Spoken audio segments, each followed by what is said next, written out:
মানুষ সৃষ্টি হয়েছে, মানুষ কিছু কর্ম করার জন্য সৃষ্টি হয়েছে।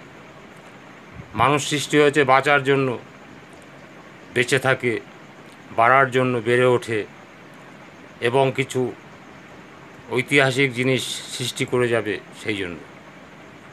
সবাই তা পারে না এবং কিছু কিছু লোক পারে, যার দৃঢ় বিশ্বাস,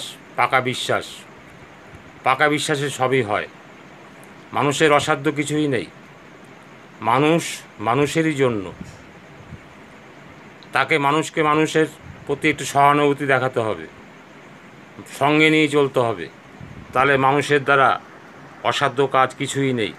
মানুষই পারে মানুষের মঙ্গল করতে, মানুষই পারে মানুষকে দাঁড়া করাতে, মানুষই মানুষের জন্য অনেক কিছু করতে পারে। সেই মানুষকে বড় করতে হবে, মানুষকে আপন করতে হবে। যত মানুষ সকলকে এক করে আপন হয়ে থাকতে হবে।